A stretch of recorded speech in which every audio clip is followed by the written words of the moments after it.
wer weiß, vielleicht bist du ja wieder mal.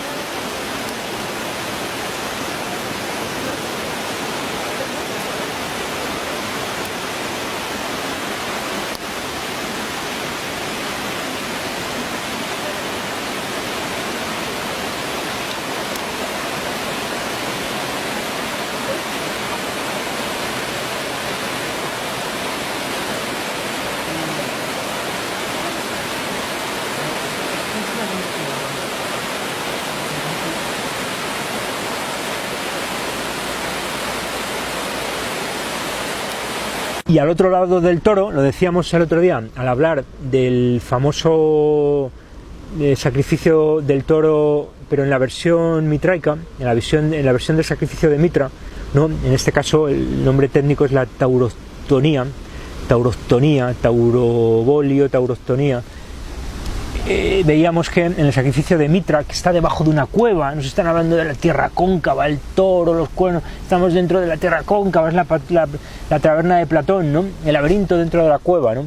Entonces, sabíamos que los dos signos fundamentales de ese símbolo son Tauro, el sacrificio del toro, y el escorpión, que le muerde los testículos al toro, ¿no? El toro es Osiris, Apis, Serapis, toro. Es la castración, porque siempre estamos con la lógica de la androginización, ¿no? Traumatización del feto materno, castración del varón, ¿no? Siempre la misma lógica. Entonces, no, confluencia de... Entonces, el escorpión le muerde los testículos, castra al toro, castra al iniciado, que significa...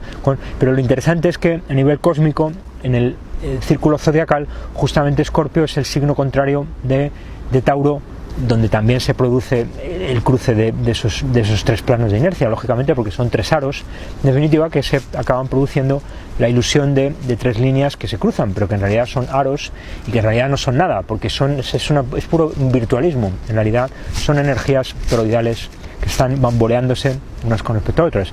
Pero entonces tenemos ese eje que dan el toro con Escorpio, ¿no? Escorpio, justamente, el toro arriba, ¿no? Los cuernos, ¿no? Es la conexión con lo de arriba también, ¿no? La importancia que han tenido siempre los cuernos, los guerreros que se colocaban cuernos, los vikingos, ¿no? Los dioses cornudos, el Amón Ra, ¿no? Incluso Alejandro Magno se identificaba con el dios Amón y se colocaba cuernos en sus batallas, según parece, ¿no?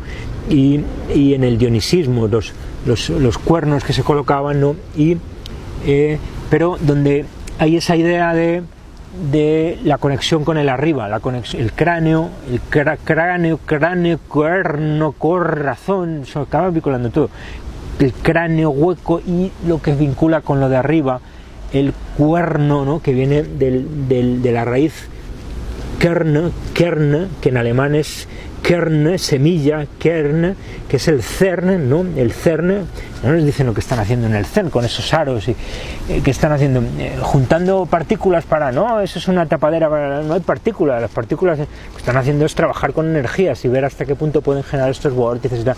Pasa que no nos lo están contando, porque están trabajando con el corne, con la corona, con el cuerno, con los cuernos del toro, el toro que es el toroide, por supuesto, eso es evidente, no hay que insistir, el toroide es el toro es el toroide. Y entonces la corona, el corazón del cosmos, ¿no? La conexión, ¿no? La conexión, vibración, resonancia ondulatoria de lo de arriba con lo de abajo, y los cuernos que miran arriba, y donde abajo se reproduce lo de arriba, ¿no? Arriba esa lógica de vórtices de toroides que acaba generando abajo el hueso de los cuernos del toro, ¿no? Donde se da esa paradoja de lo más material, del hueso, que es como la piedra, es lo pétreo, pero al mismo tiempo es lo que mejor reproduce lo de arriba, ¿no? Esas paradojas siempre entre la piedra, ¿qué es la piedra? No, la piedra filosofal, es la piedra que es la piedra filosofal, es la piedra más perfecta, porque es la piedra que justamente reproduce la lógica del mundo etérico, de lo etérico a lo material, ¿no? Del éter a la piedra, ¿no? A la tierra. Entonces, todo esto está presente, y yo creo que también en el signo de Escorpión, hay un simbolismo muy profundo, donde vendría a ser como un signo complementario de Tauro, y casi el mismo animal nos lo dice, ¿no? el escorpión tiene 4 patas, que mueve así de una manera muy curiosa, 4 patas, ¿no? Que tocan la tierra y se mueve, ¿no? 4, he dicho 4, son 8, son 4 y 4, 8, ¿no? Justamente se parece mucho al 1, 2, 4, 8, 7, 5, 1, 2, 4, 8, 7, 5 y el 3 es 6, ¿no? Esa idea de, ¿no? Se va moviendo el escorpión y luego tiene 3 cosas más, ¿no? Que están en el aire flotando, ¿no? El escorpión está apoyado en el suelo y luego tiene los dos brazos con los que pinza, las 2 pinzas que tiene delante, que son mucho más grandes, ¿no? Que vendrían a ser el 3 y el 6, ¿no? Es decir, aquí son como, y aquí el 3 y el 6, ¿no? Donde vuelven a generar otra vez como otra especie de ciclo abierto, ¿no? Es como, está hablando de la parte horizontal del toroide, ¿no?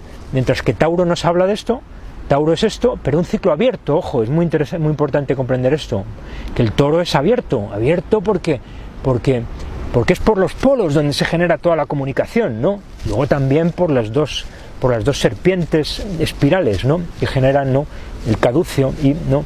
y el 3 y el 6, ¿no? Pero también por arriba, ¿no? Y entonces es como si los cuernos del toro, que son justamente el toroide visto así, y luego tenemos la misma versión en horizontal, que son las pinzas del escorpio, ¿no? Y justamente son los 2 símbolos complementarios, el Tauro y el escorpio, ¿no? Donde están flotando, ¿no? Él mueve, el escorpión está apoyado en sus 4 patitas y luego tiene las pinzas que mueve como así, ¿no? Visto, ¿no? Como que también mueve, es muy expresivo de esta lógica toroidal, ¿no? Donde lo mismo que el toro, ¿no? El toro hace así y baja y sube, pero siempre vuelve y otra vez mira arriba, ¿no? Está otra vez como sintonizándose con el flujo de esa vertical, ¿no? Del 9, donde los cuernos del toro, ¿no? Y el escorpión hace algo parecido, pero en el otro plano, ¿no? Horizontal, vertical, es muy interesante, ¿no? Y luego ya viene el aguijón del escorpión, que vendría a ser el otro, vuelve a cerrarse por arriba, es casi un toroide perfecto, tiene la forma de las pinzas y luego otro cierre por arriba que hace la misma historia y que vuelve a ser un ciclo abierto porque es como si se cerrara en círculo, pero en el fondo es un ciclo abierto porque tiene una singularidad, no es un círculo cerrado, sino que es un círculo que se abre y se despliega como línea y se cierra y se, ¿no? El escorpión recoge así el aguijón y luego para atacar lo echa hacia adelante, ¿no? Entonces justamente la idea del 1 frente al 8 y el 2, el 1 que es el 9 que pincha, ¿no? El toroide, ¿no? Y yo creo que este simbolismo nos lo está diciendo el símbolo del escorpión, ¿no?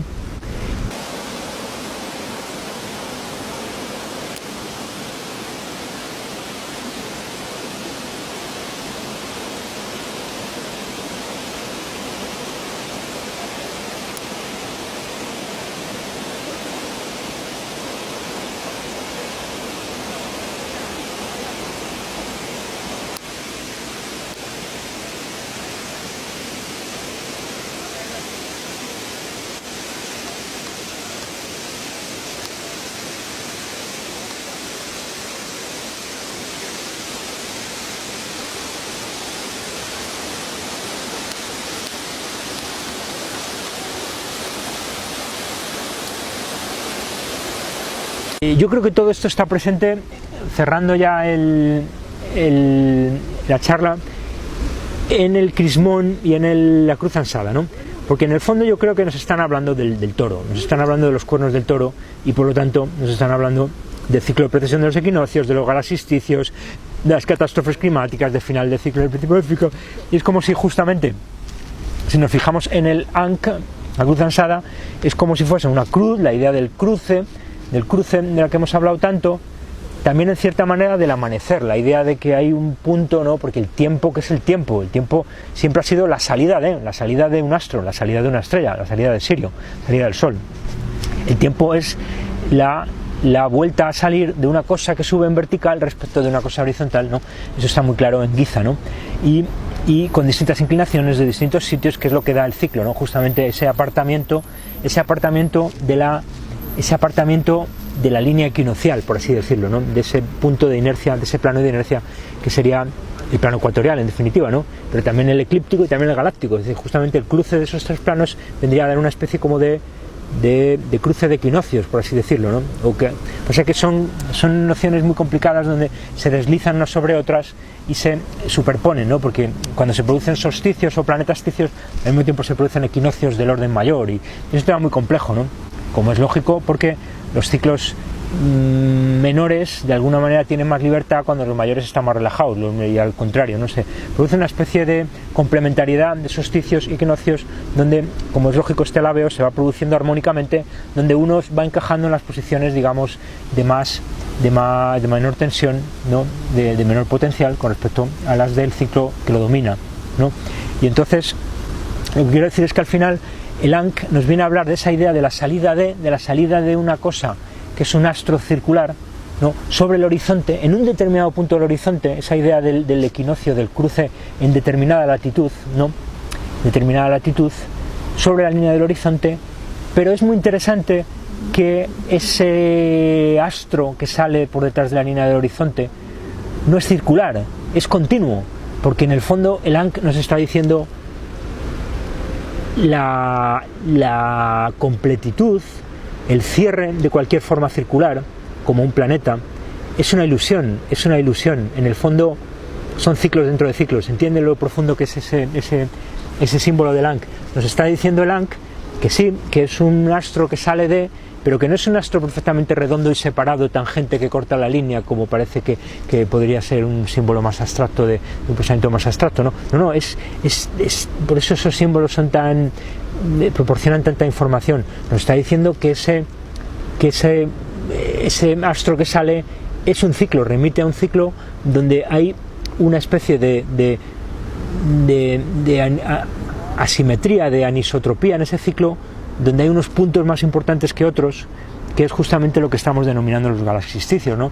Y además se puede entender que justamente ese aro que se cierra del Ankh son los cuernos del toro colocados en vertical y invertidos, que, como hemos dicho, es lo que ocurre en el galaxisticio mayor del 17.000 a.C., ¿no? O sea que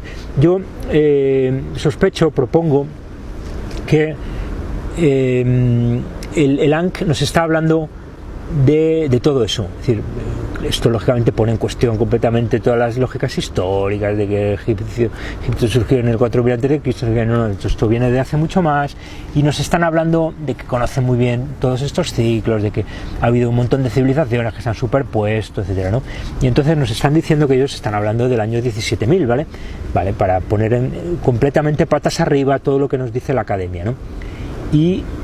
Pero luego lo interesante es que el crismón vuelve a ser lo mismo, pero ya con el toro a la derecha, que es justamente como se presenta la constelación de Tauro y los cuernos en el otro galaxisticio, el galaxisticio menor del 5000 a.C., ¿no?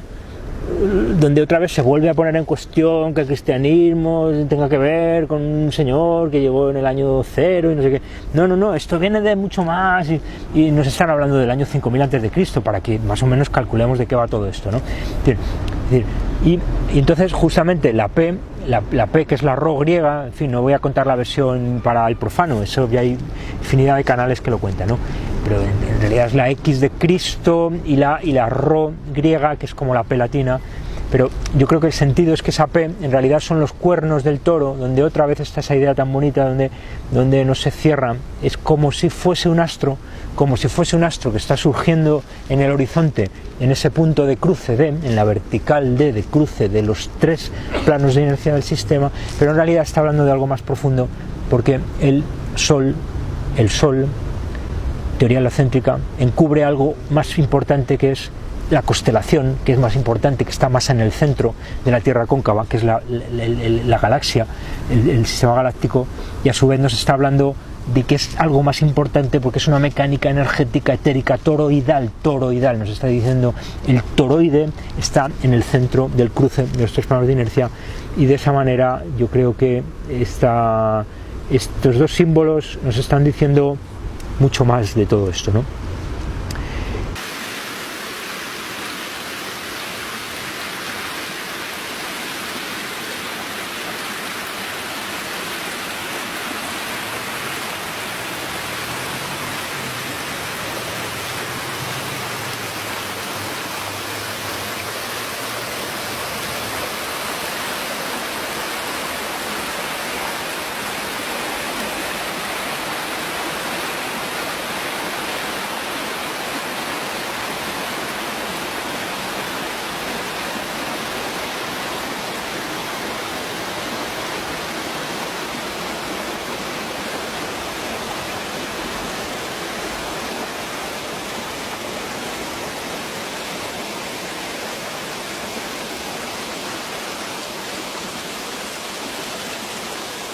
Y poco más, yo creo que con esto terminamos, ¿no? Pero me había dejado un fleco suelto que es también muy interesante, que es hasta qué punto entonces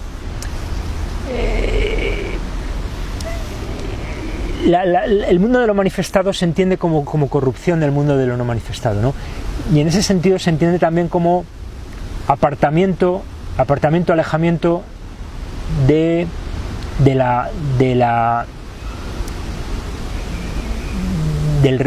movimiento, del ciclo.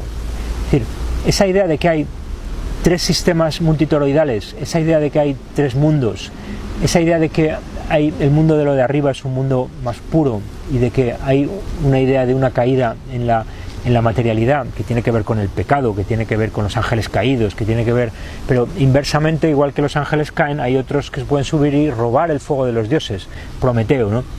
Decía que Prometeo, según este libro del El molino de Hamlet, lo identifican los estudiosos con Saturno, y Saturno sabemos que era el primer planeta del sistema conocido hasta muy recientemente, ¿no? Es decir, el primero desde el punto de vista del centro del sistema, el último desde nosotros, ¿no? Pero sabemos que Saturno es el planeta más lejano, por lo tanto el más cercano al centro del sistema, ¿no? Y también sería de alguna manera Saturno el primer planeta que se aparta de la órbita, que se aparta del movimiento, que se desvía, y eso en términos también, digamos, morales. Por eso esa idea tan importante que tiene Saturno, que no es más que una pura proyección simbólica del hombre, no es que en Saturno haya seres que sean más malos y en Júpiter más buenos, no, simplemente es una proyección de un simbolismo, ¿no? Donde Saturno encarna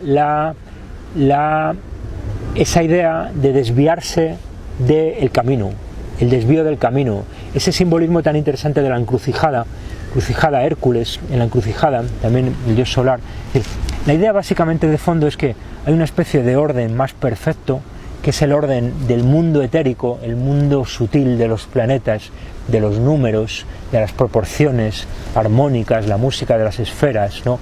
El principio fue el verbo, fue la vibración, fue la energía, fue la pureza armónica de las energías fluyendo en el centro de los vórtices, ¿no? En el principio, ese es el principio, y luego la manifestación es una especie de desviación, de caída y de apartamiento de esa regularidad, entendiendo regularidad como armonía de los ciclos y de los números, que vendría a ser en el fondo, según Rodin, la de las matemáticas vorticiales. Él dice que los números son reales, pero son una especie de expresión de esta perfección de ¿no? Y esto es lo que decían los pitagóricos, ¿no? Entonces, del 1 al 9, ¿no? Esa perfección, y luego a su vez ciertos números, ¿no? El número áureo, el número pi, ¿no? Y luego esos serían como los ciclos más importantes, y luego hay una especie como en ese anidamiento donde van cayendo cosas, pero desviándose de la perfección, se va generando una manifestación donde la luz y el calor son de alguna manera están atravesados de esta lógica transgresora, pecaminosa. ¿Se entiende? Esto es interesantísimo, ¿no? Que en el fondo es la idea de la transgresión que comete Prometeo cuando roba el fuego de los dioses, ¿no? Prometeo Saturno roba el fuego de los dioses. ¿Pero qué fuego? ¿De qué estamos hablando? Pues es el fuego espiritual, es el fuego filosófico, es el fuego del sol negro, es el fuego etérico de la energía puramente no manifestada que circula en el centro del sistema, ¿no? Pero que luego, ¿no? Los toroides más perfectos, más amplios, más armónicos, ¿no? Y luego, de pronto Saturno, como sabemos, desde el sistema galáctico, que es el más perfecto, se produce un salto, una inclinación al sistema eclíptico, ¿no? El mundo intermedio, y luego a su vez otro al sistema ecuatorial, al sistema terrestre. Por lo tanto, esos tres mundos serían como tres escalones, ¿no? De progresiva caída, desviación, apartamiento del camino de los dioses, donde, como es lógico, al apartarse de esa perfección del movimiento armónico, ¿no? Recordemos la bobina de Rodin, ¿no? La bobina de Rodin que es una bobina tan perfecta, dice él, que no necesita aislamiento. Dice, no necesita aislamiento, es una bobina eléctrica con cables de cobre y lo que pasa es que está diseñada armónicamente con determinadas geometrías tales que el propio aislamiento ya es el espacio. Pero ¿qué es eso? Es lo que estábamos diciendo antes, hay unos huecos que son el 3, el 6 y el 9. Si yo genero esos huecos, el propio hueco es el aislamiento, porque todo circula armónicamente y no hay fricción, no hay disipación. Es decir, es una energía supraunitaria, que es en definitiva la noción de energía libre, ¿no? Es decir, canalizar esa energía etérica para generar más energía que la que se consume, ¿no? Pero incluso Rodin dice que su bobina, dice, es que mi bobina, todo el mundo que la ha construido mal, porque la hace con una, mete hay un input y un output, y yo no necesito input. Para mí el input es la energía etérica. O sea, yo tengo una máquina, no es que sea sobreunitaria, es que es de rendimiento infinito, porque no consumo nada, porque todo es ganancia, ¿no? O sea, es una genialidad. Pero la idea de fondo de todo esto es de corte moral, donde entonces ese flujo perfecto, armónico, etérico, donde no hay ningún problema, todo circula según, ¿no? Donde a su vez todas las implicaciones que tiene esto para la cuestión del tiempo y del destino y de todo ese tipo de cuestiones, ¿no? Y del bien y del mal, ¿no? Y hasta qué punto, qué significa Dios y todo eso, ¿no? Y cómo, porque recordemos que también son las lógicas más violentas, en cierta manera, más violentas, porque Dios y el diablo es lo mismo, ¿no? Porque Dios y el diablo es que es un concepto humano, es que por encima de eso no hay esa distinción. Es el 3 y el 6, ¿no? 3 y el 6, ¿no? El 666. Es el 9. Dios y el diablo juntos, es que no tiene sentido, ¿no? Solamente porque y entonces, justamente, vemos cómo en esos sistemas multitoroidales algunos se apartan más de los otros, ¿no? Donde aparece la manifestación, ¿no? Y eso aparece marcadamente, aunque ya las estrellas, el sistema galáctico ya sería un inicio de esa caída en la manifestación, pero ya sobre todo el sistema solar, los planetas serían una aparición de la manifestación, una aparición de la luz y una aparición del calor, ¿no? Desde la manifestación. Pero aquí aparece la noción fundamental que pone otra vez en cuestión radicalmente todo lo que se dice en el ámbito científico y físico y de la física, y la termodinámica y todo eso, donde en realidad esa aparición de la manifestación, que como decimos es inherente al apartamiento, a la desviación de la senda más armónica, de la senda más perfecta del mundo de la armónica, y por lo tanto es consustancial a la fricción, a la disipación, a la digamos, llamémoslo fricción, y por lo tanto a la aparición de la luz y del calor como una forma de fricción, digamos, imperfecta, donde vemos cómo se pone en cuestión radicalmente el paradigma de la luz como lo más perfecto, que luego la sigue Einstein, por supuesto, controlado por jesuitas, la luz, lo más veloz. No, mentira, todo eso no sirve para nada. En realidad la luz es un excremento, el sol es un excremento, por eso Kepri, la luz, el calor, es una fricción, es una cosa que sobra, que le sobra al sistema, que es imperfecto, que es pecaminoso, que es transgresor, que no debe hacer, que es lo que hace Prometeo, Saturno, robando ese fuego no manifestado, oculto de los dioses y trayéndolo al mundo de los humanos, ¿no? Bajándolo al mundo de los humanos, donde finalmente, entonces, primero la luz, ¿no? Como lo más sutil, pero lo más sutil por debajo de lo más sutil, que es el éter. La luz, como lo más sutil de nuestro mundo, vendría a ser esa fricción, ¿no? Y lo mismo con el calor, y luego de ahí ya se va generando la materia, ¿no? Más, ¿no? Donde vuelve a cerrarse el ciclo y volvemos a caer en la oscuridad, ¿no?